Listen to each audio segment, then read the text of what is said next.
This conference will now be recorded. Okay.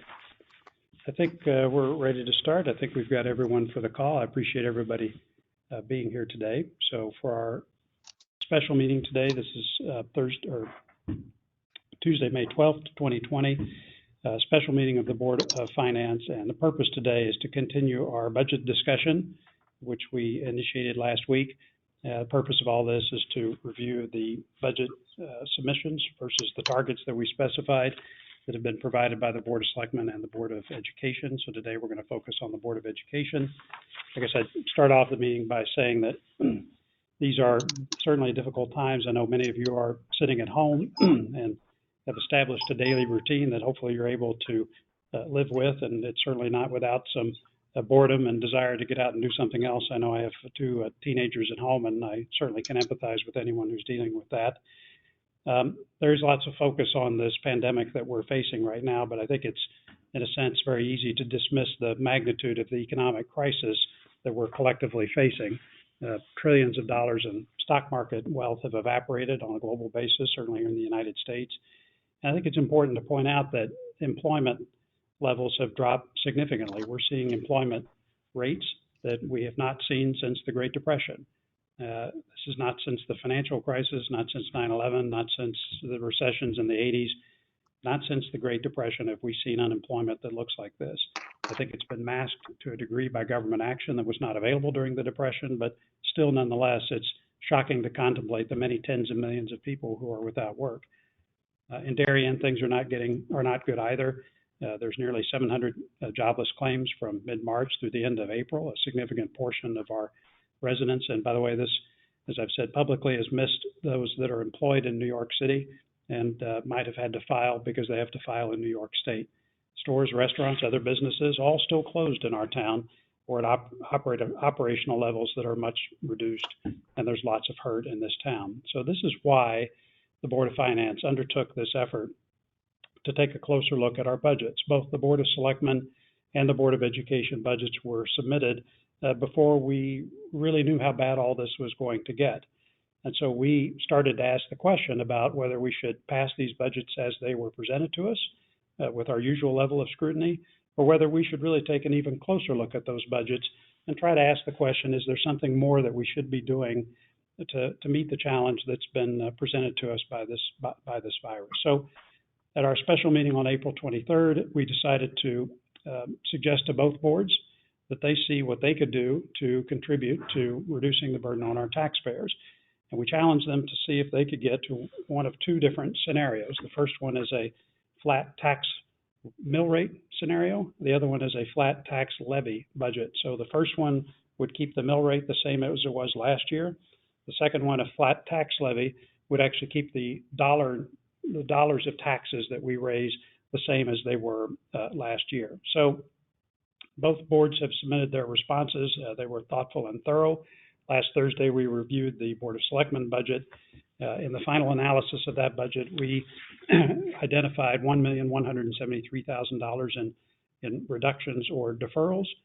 Most of that was comprised of three items. One was a deferral of $500,000 in fire equipment reserve.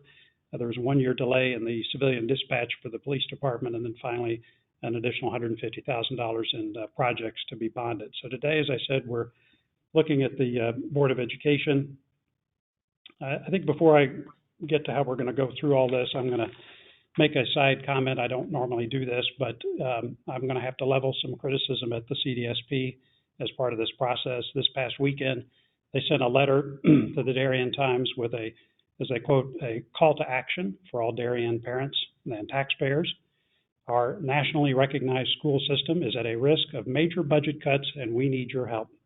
They further said that if you do not support cuts that will materially affect our children's education, we ask that you let the Board of Finance know. So it certainly got everyone's attention. We received, at last count, at least 250 emails from parents all over town. Some of those emails were original, but most were apparently copied and pasted to some degree from language drafted by someone. I'm assuming that it was the CDSP. Let me be clear. No one on the Board of Finance has suggested that we should be inflicting this kind of damage, and I have affirmed this repeatedly and publicly. In fact, in my letter to the Darien Times, which was published before the CDSP letter, I said specifically that reduction should not materially affect town services, assets, or the education of our students. We stand by this commitment, and we will do so in this meeting. The CDSP letter was needlessly inflammatory in my judgment. They upset a lot of parents for no reason, made this process more difficult, and I think wasted a lot of time. I would have been happy to explain our thinking and objectives at any time, but no one from the CDSP leadership, not one, bothered to pick up the phone and give me a call about any of this. Frankly, I don't think parents were well served by the CDSP in this process. So in terms of today's discussion, I prepared an overview of where things stand at the moment, which I'll make available publicly after the meeting and post this spreadsheet online. What we're going to do is we're going to first talk about the reductions and the deferrals that were offered by the administration, school administration. Then what we want to do is put those in the context of changes that we've already made, both the ones that the Board of Finance made at our meeting on the 23rd, and then the ones that the Board of Selectmen made that we reviewed last Thursday. Then we're going to talk about the overall targets that we supplied to each board and whether more reductions are needed in the judgment of my colleagues on the Board of Finance. And then we're going to close with a discussion of the non-lapsing account idea, which we'll want to explain and discuss so everyone understands it. Also, I want to make sure that everybody on the Board of Finance has a chance to chime in on this discussion. So I've talked to all of you separately and definitely want to hear your point of view as we make our way through these materials and go from there.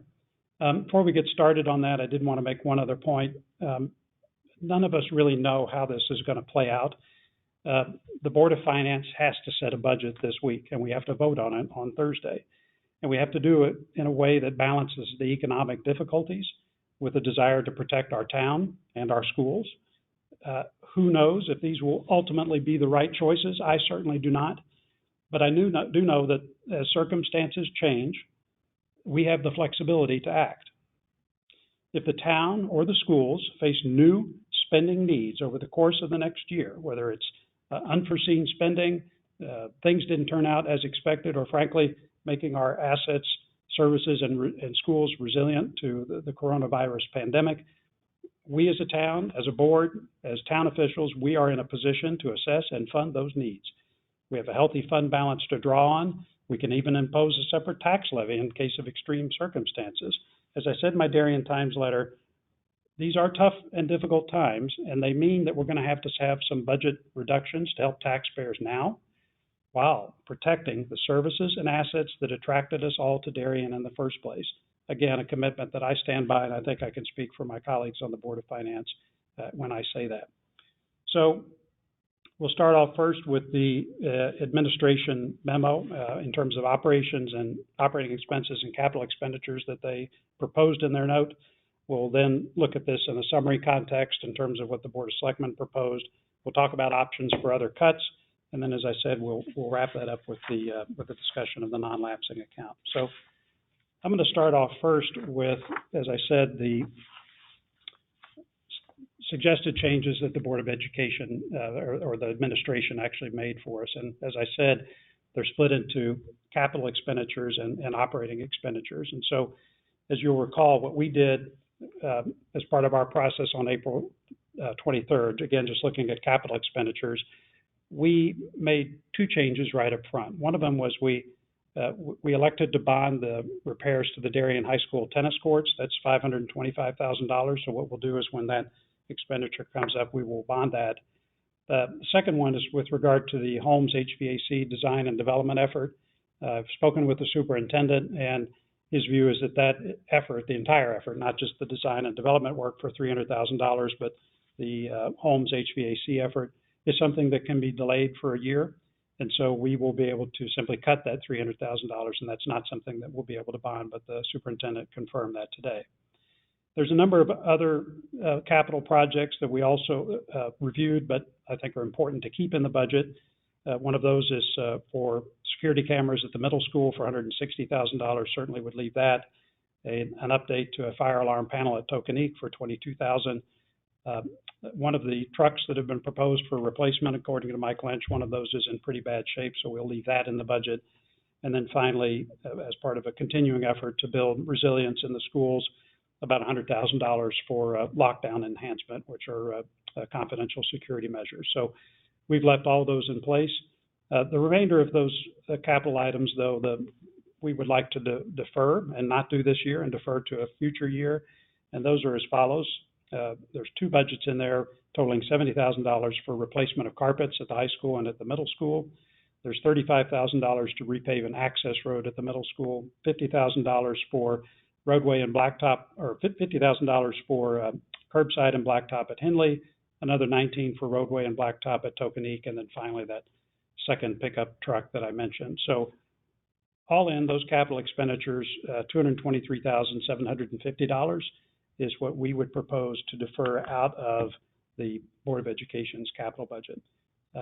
I've given a long introduction and gotten us to this point. Let me stop there and see if anyone has any comments on either the introduction or the capital budget in the Board of Education.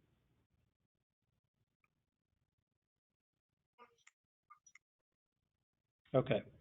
Hey, John, it's Jim here. I would just note that the 223 that the capital deferrals that we're talking about exactly match what the superintendent and the Board of Ed recommended in their memo. Okay. Okay, I think I'm muted, but let me just make sure my okay. Thank you. Other comments?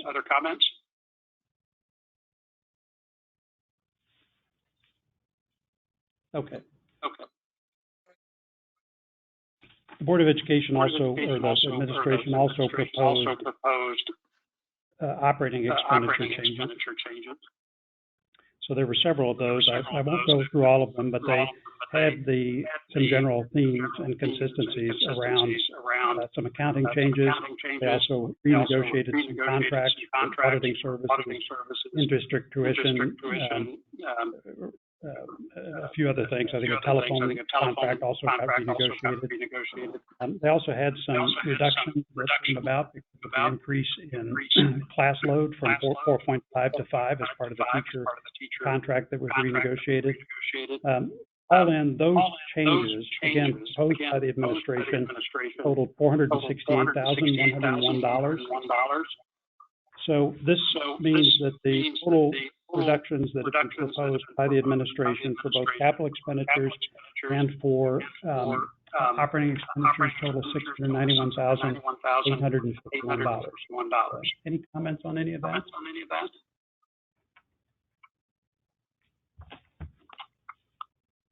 Am I the only one getting the strong echo?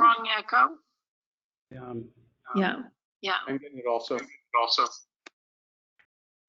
Well, I'm trying to, again, apologies to the public for all this difficulty.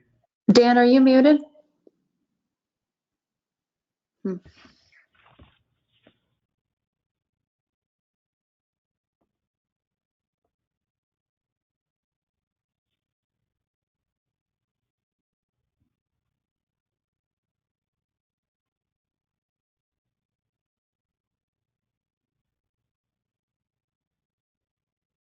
Okay, is that any better?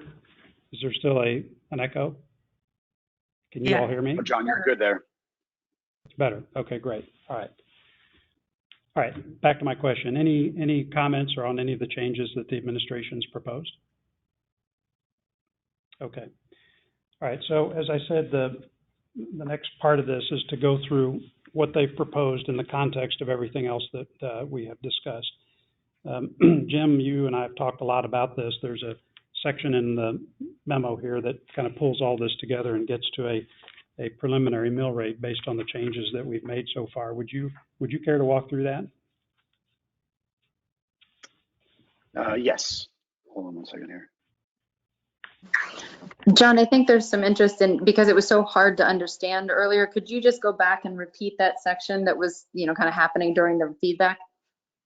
Yeah, sure. I'm sorry about that. So just to summarize, for both capital expenditures and operating expenditure reductions proposed by the administration, on the capital side, it totals $223,750, and it's basically eliminating some paving work, some replacement of a library carpet at the high school and at the middle school, and elimination of one of the trucks or deferral of one of the trucks that they proposed to purchase. And again, that totals $233,750. And then on the operating side, they have a number of changes that arose from contract renegotiations, some accounting changes, some staff adjustments based on an acceleration to the 5.0 or 5 class load versus the 4.5 class load that was part of the renegotiated teachers contract. But all in all, the total operating expense proposal from the administration reduces it by $468,101. So the total proposal from the administration is $691,851. I want to note here that they had also proposed eliminating the $300,000 from the home's HVAC in their memo that they sent to us.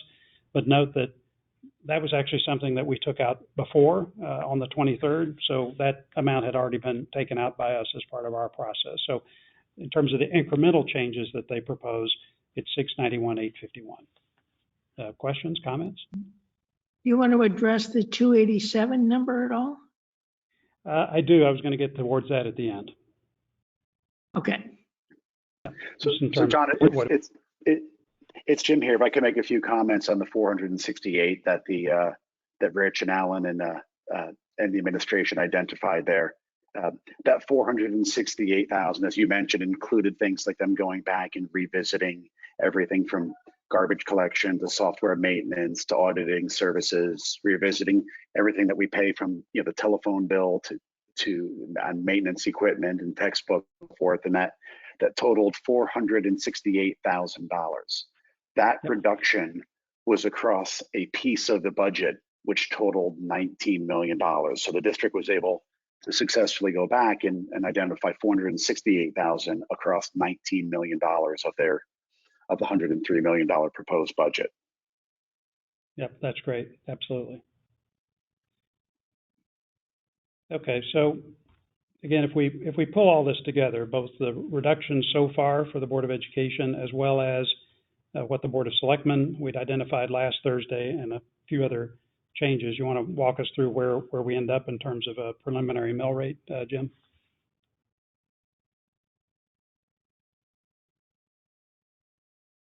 You're muted, Jim. Can you guys hear me now? Yes. Okay, so taking into account the 223 that you mentioned, John, and the 468 of operating expenses that the district managed, along with if we were to implement another $557,000 worth of operating cost reductions across the remaining $84 million of their budget, that in connection with the Board of Selectmen reductions, which include $427,000 in operating expenses and $745 million in capital, along with the previous changes that we identified, which includes funding $400,000 from our capital reserve, which include the benefits of the debt service refinancing that we accomplished a few weeks ago, and the capitalization of the interest, could bring us to a flat tax levy of $138 million. Yeah, so before we get to that change, what I wanted to stress with all this, so we had the $691,000 in proposed reductions from the administration. As I mentioned at the start, the Board of Selectmen, in terms of operating and capital expenditures, their reduction total $1,173,000. We had a couple other adjustments in debt service and revenues, but when you get down to that, the total reductions without anything further from the Board of Education actually get us to a mill rate of 16.43. So that mill rate is actually less than the flat mill rate scenario that we outlined before. So the flat mill rate would have kept it at 16.47, which was last year's mill rate. So if we take the Board of Education, Board of Selectmen, all the other reductions, just what we've discussed so far, right? The mill rate actually for next year would be 16.43. So it's actually slightly lower than our flat mill rate scenario. So that is really great. I know the Board of Selectmen has ponied up the preponderance of the reductions to get us there, but certainly the Board of Education did did part of that. But the good news is that with just the cuts that we've identified or reductions, we do get to a mill rate that is ever so slightly lower than what it was last year at 16.43. So the question for everyone to discuss at this point is what, if any, additional reductions would make sense. I would point out a couple of things. One is, if you look at the targets that we actually gave both boards, and you think about the Board of Selectmen, so their scenario 1 target, so to get to the flat mill rate, was 352,000, and their scenario 2 target to get to a flat tax levy was 592,000, and yet they've come in at 1,173,000. I think that's great, and certainly contributes a lot to our objective. If I look at the Board of Education, so their scenario 1 target for the to get to the flat mill rate was 971,000. The scenario 2, which was a flat tax levy budget, was 1,633,000. So they are short in both cases by about 279,000 in the first scenario and 941,000 in the second scenario. So if I think about all this, it strikes me that there's a few decisions that we could make, and I'd put them in order. One decision we could make is we don't want any more cuts in the Board of Education budget. And you might say that because we've achieved the flat mill rate scenario that we outlined, we could reasonably stop there. You could also say, well, we should at least hold them to the scenario 1 target that they gave us, which would require an additional cut of 279,000. One interesting one, as I think Jim was alluding to, is if we were to have a cut of $577,000, an additional $577,000 cut for the Board of Education, that actually gets us to the flat tax levy scenario. So that means that the total dollars that we would raise in next year's budget equals the total dollars raised in the past year's budget. So that would be an additional cut of 557. And then finally, you could say that we feel like the Board of Education should be held to our original scenario 2 target, which that would mean an additional 941,000. So there's a range of options that we could discuss and a range of outcomes ranging from taking no further action and having a 0 additional cut from the Board of Education, or a stronger reduction of 941,000 to get them to their scenario 2 target. Let me stop there. Does anyone have any comments on that? This is kind of where I'd like to hear from everybody. This is a collective action. I just want to clarify that as of this afternoon, are we going to talk about what has happened at the Board of Selectmen, who's now requesting that we reinstate civilian dispatch, which changes these numbers again, if we're talking about that? Yeah, it does change those numbers, and we need to have a more fulsome discussion about that. I understand that the chief and the police commission have written a letter about that to me, which I've actually just got here in my briefcase. I've seen it, but I think I need to get it circulated to the entire board and give all of you a chance to read it and consider that. It seems to be different feedback than what we had gotten previously from them, so I want to make sure we have plenty of time to study that. Because to be clear, the 577 577 that we're talking about is the number of dollars that is required to be cut by the Board of Education to achieve the flat tax levy budget if the civilian dispatch stays in. And if that comes out again, then it goes back up to that 1.633 million total, which is like a 941 addition. Well, it would boost it by 300,000, so 310,000. Yeah. It would boost the cut required to call it 890,000, something like that. So, but to your point, yes, you are correct. If the civilian dispatch gets added back in, then that would change those dynamics, yes.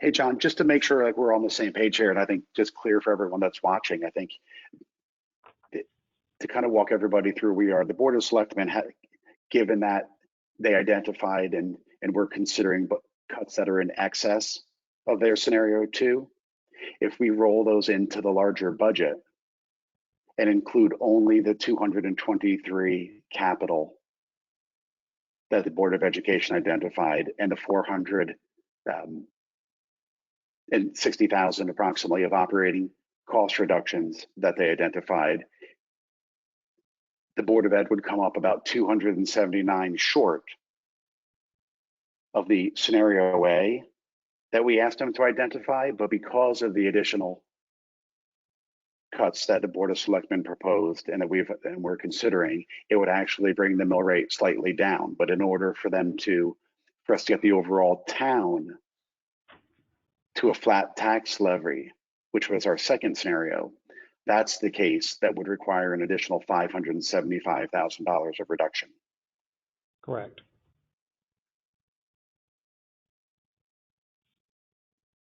And then to the extent the Board of Ed was to meet our second target, which was the higher 1.6, that would require an additional 940,000 of cuts at the Board of Ed level. Correct.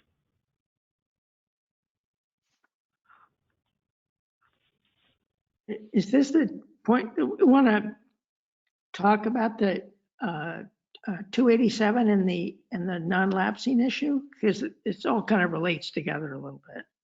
Yeah, we can talk about that. I'm taking all the airtime. How about somebody else talk? Let me know what you think.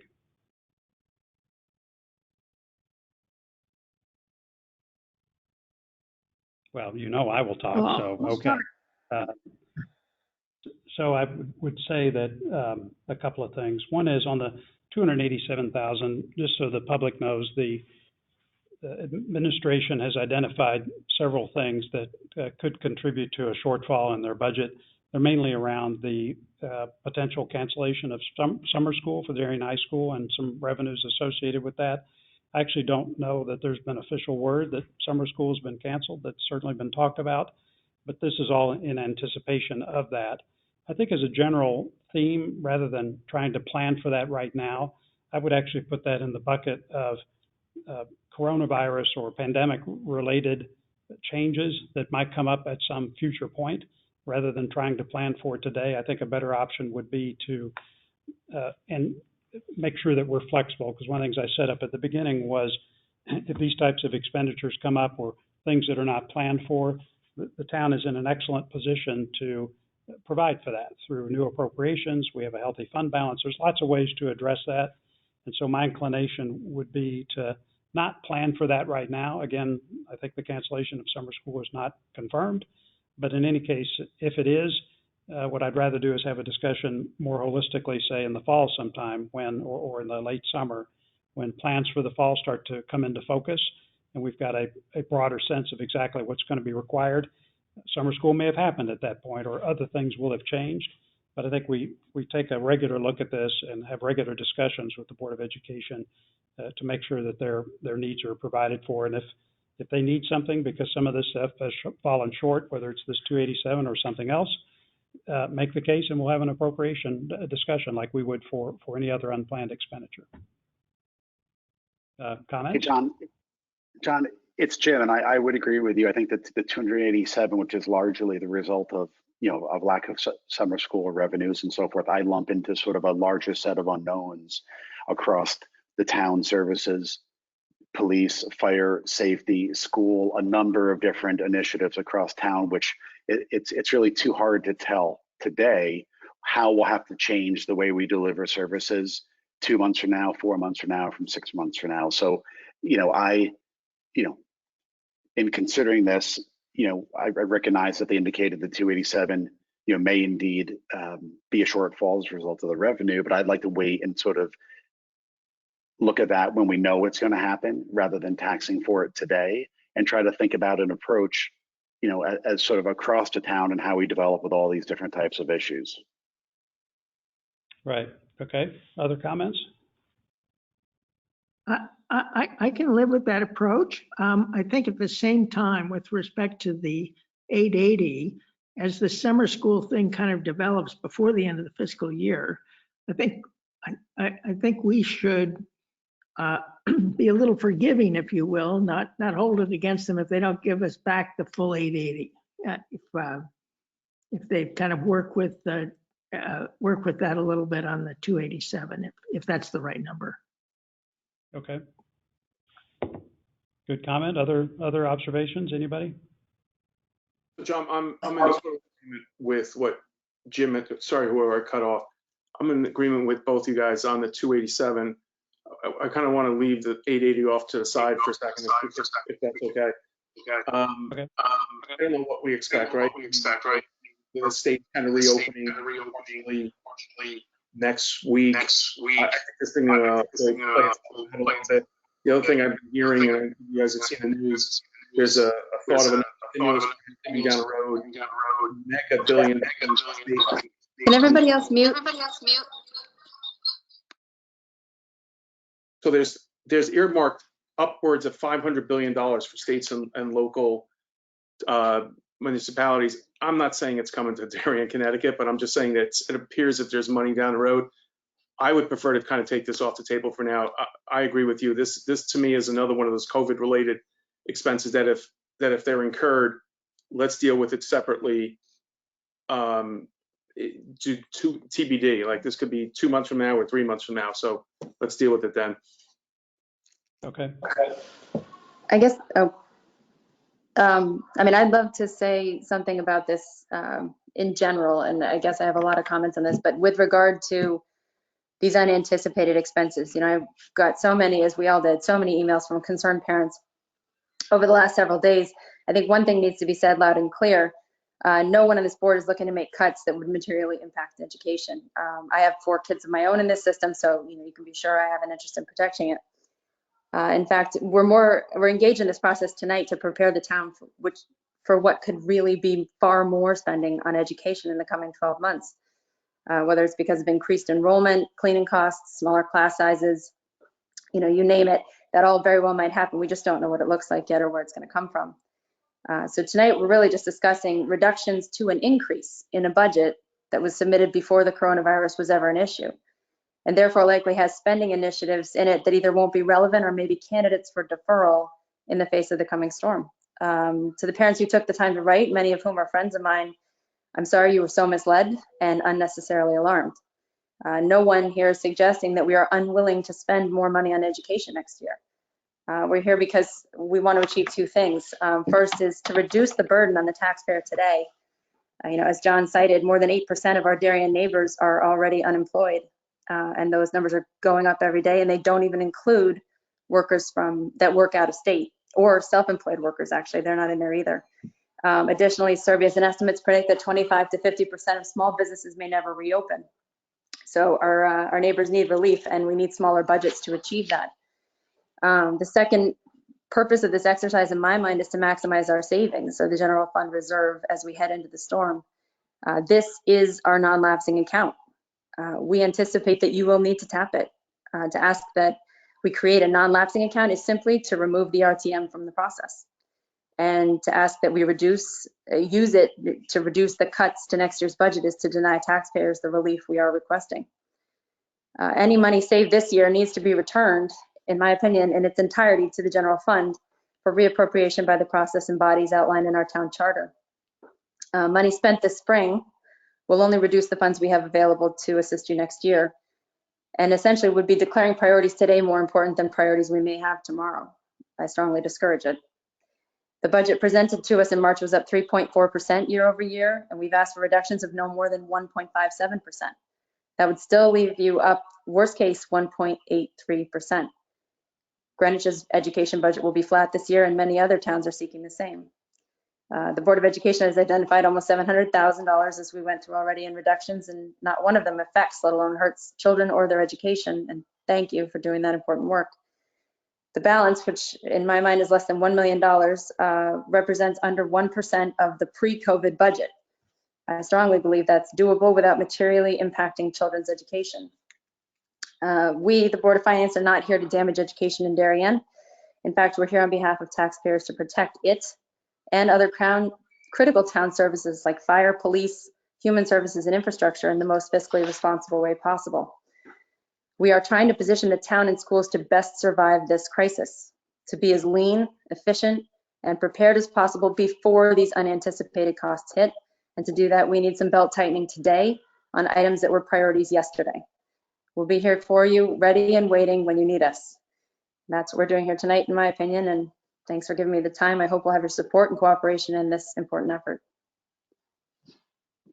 Thank you, Taylor. That's terrific. I guess I would have to echo a comment that you said, which is to really thank parents who did take the time to write. I agree with you. I think they were maybe unnecessarily incited to do so, but the fact is we got a lot of feedback from a lot of folks, and they've all expressed the same concerns we've expressed, which is we don't want to damage the schools, and I think everybody's on the same page with that. Other comments, but I did want to specifically touch on the lapsing account. Any comments on that in particular? And John, I'd like to give you background. To show you how old I am, in August of '92, my parents moved to Darien. Luckily, my brother, sister, and I had an opportunity to attend Darien schools, as did my brother-in-law and our combined children. In 1997, I was encouraged to run the Board of Finance by the Council of Darien School Parents, since the few positions were opening due to retirements. I was with the Republican Town Committee, but I was elected as a candidate. Over the next 2 weeks, my supporters gathered the required 350 signatures for a primary. I won that primary, and the Board of Finance roughly for the last 23 years. I've reviewed 13 budgets now as a member of the Board of Finance, and I've reviewed another 12 as school business manager, and as I continue to work as a school business manager. This is a $107 million budget, which requires the due diligence of the Board of Finance, not only for the dollar amount, but for the value received for those dollars. I have the value of education, ready to support the Board of Ed should they come up for a special appropriation. In my time on the board, and also in conversations with previous board members, such a request has never been denied. So, having lived in Darien off and on for 58 years, I know the value of education. Thank you, Paul. Other comments? Yeah, this is Dan. Our objective here is to make sure, I'm going to echo a few comments here. Our objective is to make sure that we do not overburden our taxpayers. There's a lot we don't know. What we're probably pretty sure of is it's going to be more expensive to run the town and to run our schools going forward, but we don't really know now to what degree. By making sure we don't overburden our taxpayers now, we put the entire town in a better, financially stronger position to react to what those necessary changes might be down the road. What we're considering here, I'm convinced, will not materially impact the quality of the schools, the facilities, the extracurriculars, or our athletic programs. That is the commitment that this board made to the community a couple of weeks ago, and that is the commitment that we are making tonight. And I would finally say that I think it's imperative that not just the town be in the right position, but that the Board of Finance and the general fund be in the right position to be able to respond. And what I think considering these changes enables us to do is to respond effectively and constructively to requests for funding that we might see in the upcoming fiscal year as a result of COVID-related issues. John, to your specific question on that 880,000, I'm in favor of them returning it to the town, if you will, to the general fund balance. I'm concerned that the non-lapsing account concept is that's a precedent I don't know that we want to go to at this time. At the same time, I think there needs to be a high level of confidence and trust in each other in terms of both the calculation of the final amount that comes back, in terms of what comes up between now and the end of the fiscal year. And there also needs to be I think, confidence and trust that that we will have the fund balance available as needed, and appropriately so in the coming year. Great, thank you. Other comments? Yeah, John, it's Jim here. Just, I think for those listening, it's always helpful to kind of frame the high level numbers so people sort of get an understanding. You know, if you look at the $100 million budget that was approved last year, you know, of which they're coming in about $800,000 underneath this year, right? The proposed budget was 3.4 million higher than last year's budget.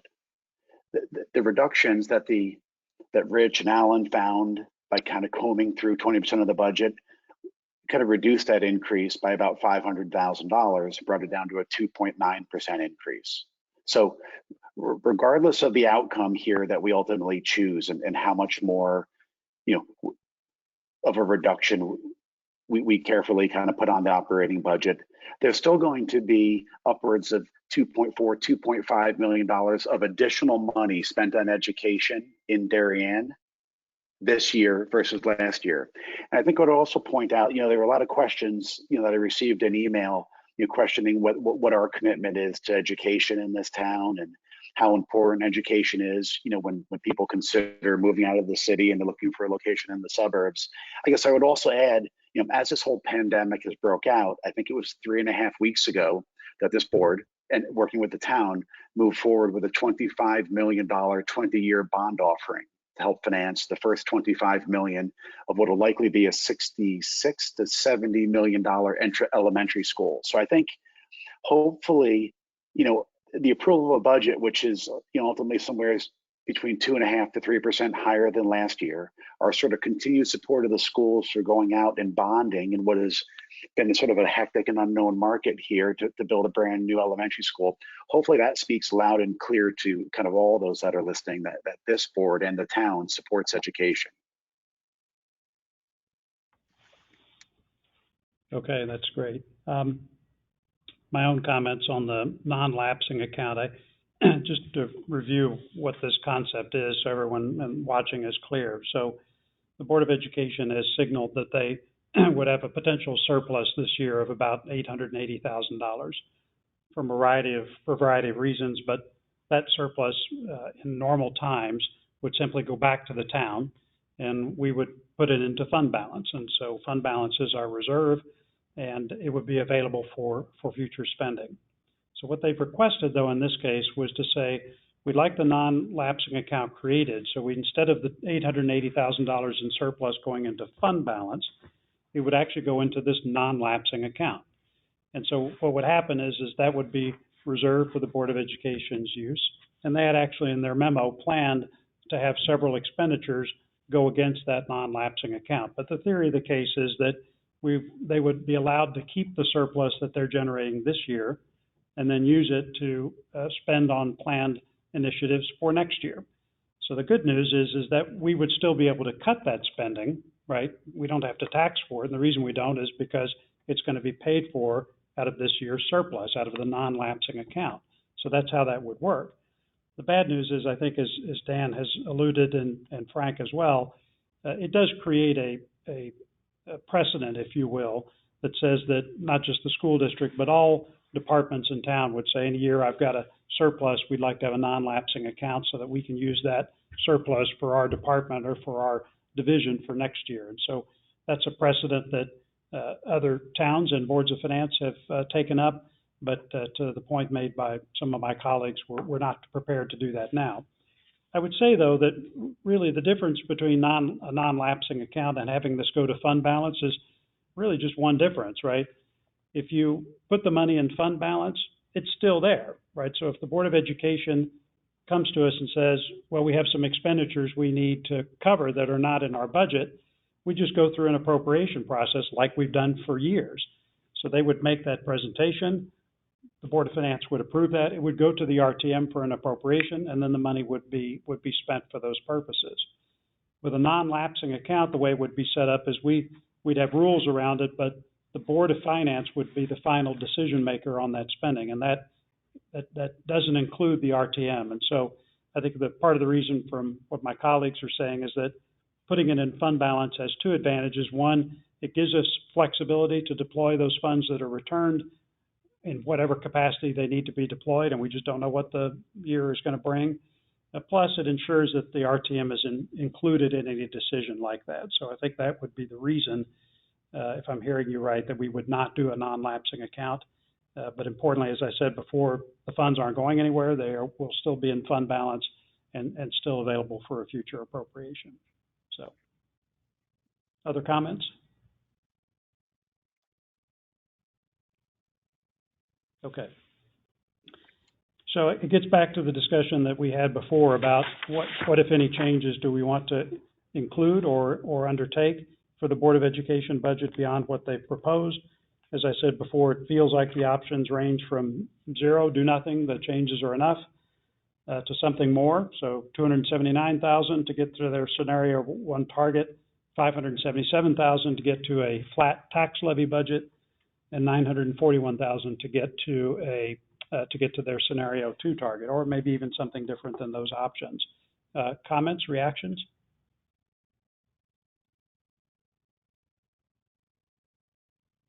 Okay. John, sorry. Oh. Go ahead, Taylor, go first. No. Go ahead. So John, I would really like to take a look at the tab where it says Paul, possible reductions. First of all, kudos to Paul and the team for putting this together. This is really great yeoman's work on this. So, you know, I think as a board, we owe it to basically for the work that's done here to take a look and see items here that could possibly be taken out without hurting any students or the teachers in this town. So it's a good question, just so everyone knows what's been assembled. And so this was Rob and Taylor put this together. Paul had some input, so I appreciate that effort. Paul, as I think most of you may know, plays the chief financial officer role at another school district in Connecticut, public school district. And so he has intimate knowledge of Board of Education budgets, but from the other side of the ledger. In other words, he's responsible for not just pulling those budgets together, but knows how they work intimately. And so what he did was to take a very close look at the Board of Education budget, again, along with his Board of Finance colleagues, and took a look at different things in that budget. And what I don't want to do is go down the path of having a discussion about individual operating expense decisions in the Board of Ed budget. That's not our purview. We're not here to decide that. We don't have that authority anyway. Our job is to decide as a town, can we afford something and is it prudent? I think that second point is important because it's something I've stressed publicly, which is we don't want to do something that damages our ability to educate our students. And unfortunately, the only way we can test that to make sure that we're not in fact doing that is to try to look in the budget and say, well, again, if it were us, recognizing we don't have the authority, are there things that could be cut, again, from a reasonable person's point of view, that don't seem to impact the student experience? And I really don't want to get into that right now, but we've all looked at this sheet. And I think if you consider some of those expenditures, some of which, by the way, were not proposed by the superintendent, but were added by the Board of Education later. These all strike us as things that are perhaps not urgent, but also things that simply do not impact the student experience. And so, in my view, this is a pretty compelling list. It's multiple hundreds of thousands of dollars that meet that criteria.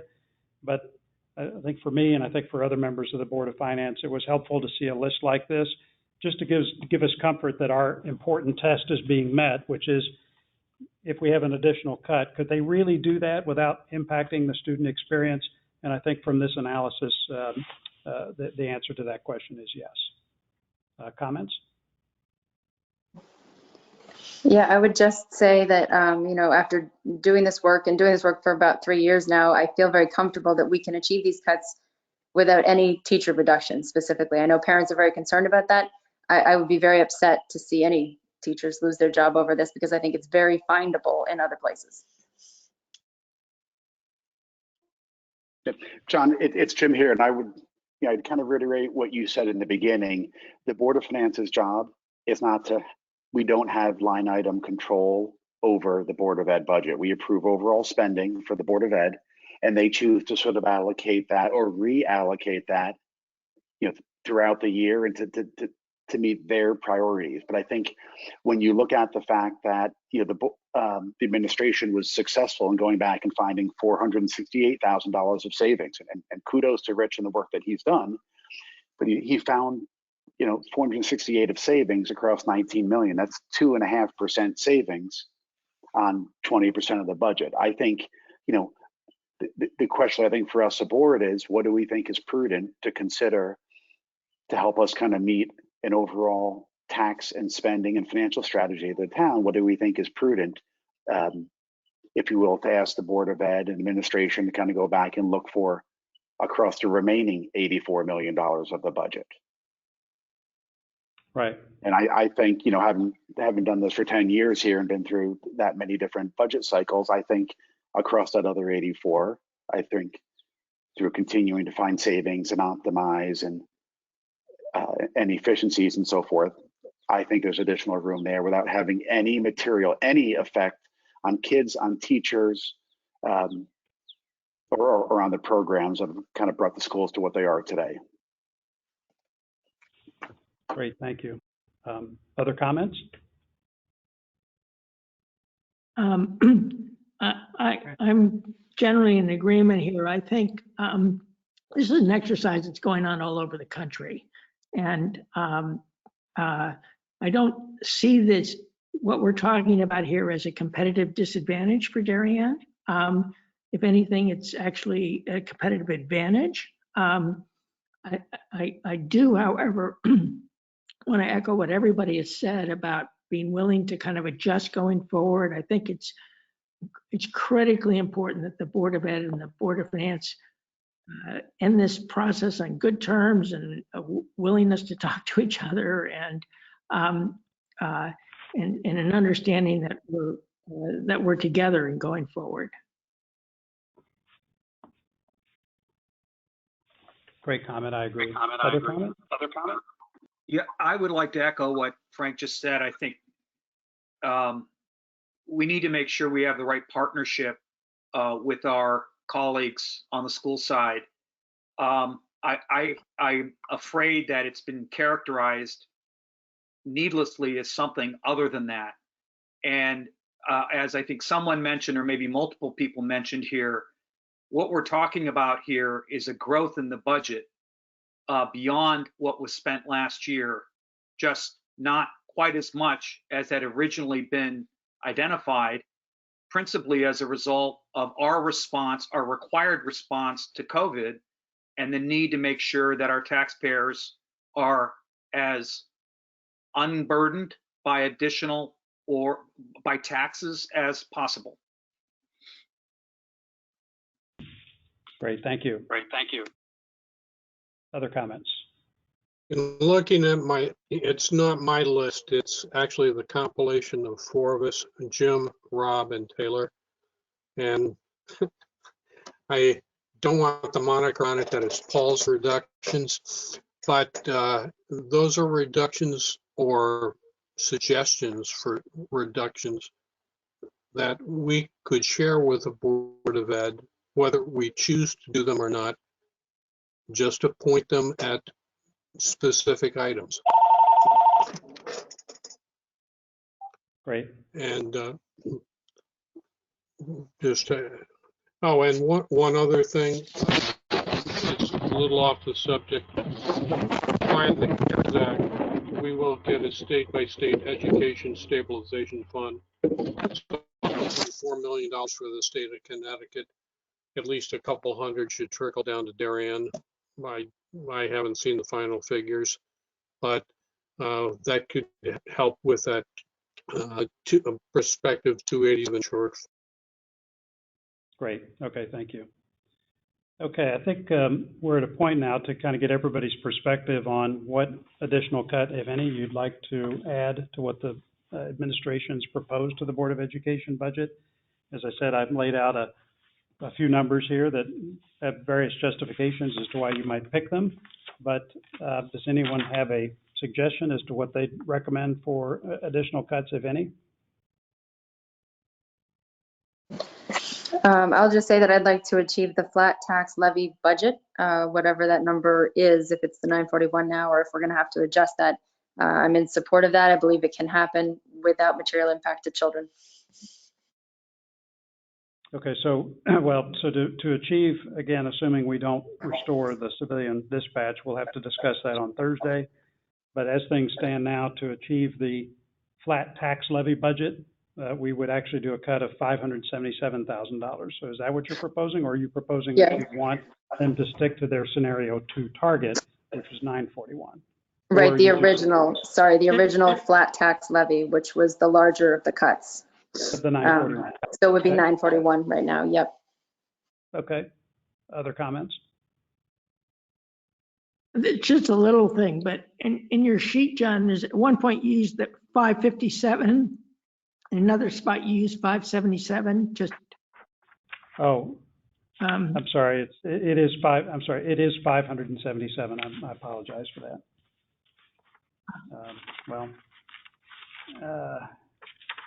No, actually, that is a typo. Let me just be clear. It is $557,055 to get to a flat tax levy budget. So my mistake. It's 577,055.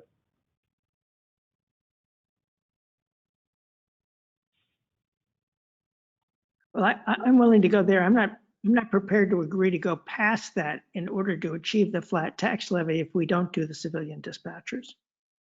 Okay, so 557 would be your number. Okay. Other comments? I'm supportive of the 557 number, but I'm not supportive of going beyond that if solely to achieve a flat tax levy. Got it. Okay. John, my vote would be for the 941 that Taylor talked about. Okay. Paul?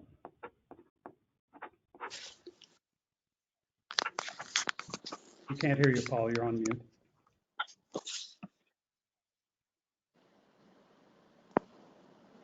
Still on mute.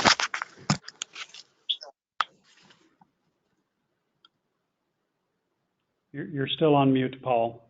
Yes, no, There you go. I was on the spreadsheet screen. No, I'd be in favor of at least splitting the difference between the two numbers. You're going to have to say again, Paul, your connection is poor. I can't hear you. Say again. I'd be in favor of at least splitting the difference between the 557 and the 941.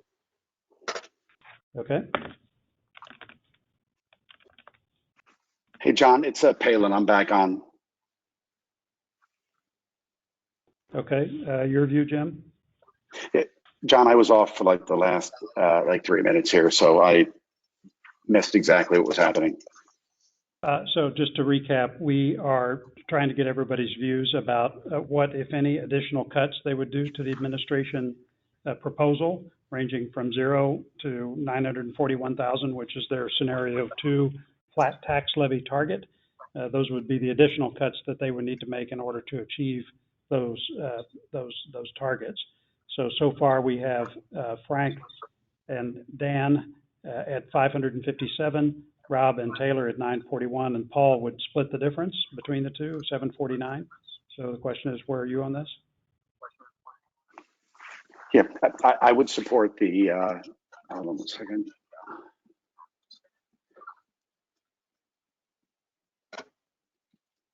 I would support the $557,000 additional OpEx reduction. Okay. All right, that's everybody. I guess I would come out on this at 557 as well. I think that the reason for that is we've really laid out two scenarios here. One is a less aggressive and one is a more aggressive scenario. We asked both boards to help us get to one of those two scenarios. Because the Board of Selectmen was able to come up with more cuts, again, civilian dispatch aside, we're able to have a lower cut, I think, for the Board of Education, and yet still achieve, again, at this writing, a flat tax levy. And so for that reason, I think it's the right decision to make. The other thing, consistent with Rob's comments earlier about the analysis that he and Taylor and Paul just contributed to your correction, it's very clear in looking at that list and the descriptions of those expenditures, I don't see honestly how a reasonable person could not look at those and say, those are the kinds of expenditures that could be reduced with not just, zero impact on the student education experience in Darien. I'm not just confident in that, I'm completely convinced of that. I recognize that we don't have any authority in terms of these operating expenditures, but I'm very comfortable that an additional cut of $557,000 that could easily be covered by these items. And again, the Board of Education will have to decide what they're going to do about that, but I don't think it could possibly be said by any reasonable person that any of the fears that were articulated in some of the earlier communications around eviscerating teachers or athletics or facilities, none of that needs to take place with a cut of that size. So I would be comfortable supporting 557 as well. So to recap where we are, I think Frank, Dan, Jim, and I are comfortable with 557. Paul, you indicated you'd split the difference between 557 and 941. And then Rob and Taylor, you guys are more in favor of the more aggressive cut at 941,000, which is their scenario 2 target shortfall, if you will. So I think we don't have unanimity, but we've got certainly a majority that would support the 557. So what I would propose is that we take that as our placeholder from this discussion, like we had a placeholder from the selectmen from last week, that we take that into our meeting on Thursday and have one more discussion about this. We're sure to get feedback following this meeting, which I would welcome from anybody, town officials, schools, parents, anybody. And let's just take this into the meeting on the 14th, on Thursday. We'll also take in the issue of the civilian dispatch, and we'll also discuss that again on Thursday. But our placeholder for right now would be the $557,000 additional reduction from the Board of Education. Anything else or other comments? Yeah, John, it's Jim, and I apologize to everybody for fighting my children for Xbox here for internet bandwidth. So I missed that, but even with that reduction, this year's budget would still be approximately $2.4 million higher than last year's proposed budget, and close to $3.4 million if you adjust for the fact that they've done a great job. They're coming in under budget this year. I still think that is a significant commitment to education and should allow them to carry out all their primary objectives. Okay. And on top of that, to the extent there are unexpected things that come up, whether it's on the Board of Ed side or the town side, they should keep us updated and come back to us soon. Great. Other comments? Okay. Yeah. Oh, sorry. Please. I'll just say that, I look at this, I have to look at it from a different angle where we've got now $1.248 odd million in cuts from the Board of Education, and I believe 1.173 of cuts from the Board of Selectmen when the budgets are not like-sized at all. And I just have to raise the question of fairness because, I feel like there was a more than a good faith effort made by the Board of Selectmen in identifying things that really did cut, arguably to the bone. And I don't feel we got that from the Board of Education. I feel we got a list that was helpful, but the rest was communicated as number of teachers that needed to be laid off. And I personally didn't appreciate that because I don't want to see teachers laid off and I don't think it's necessary. So I wonder if we want to talk about that at all. Excellent, very fair comment. Any reactions? I would simply say, I hear you with respect to kind of the direction we've given, but I think we are in agreement that our job is to make sure that we put forth a responsible budget that doesn't put undue burden on our taxpayers. And if we can find deferrals that make sense, frankly, what percentage they are of the budgets to me is secondary. If they're common sense deferrals, then we should make them, regardless of whether it takes their number above or below the other budget. So I think the the deferrals and cuts proposed by the Board of Selectmen, as we've interfaced with them, makes sense. And I think kind of where we've landed here with respect or preliminarily landed here to some degree makes sense in the context of the schools. So that's kind of what my 2 cents would be.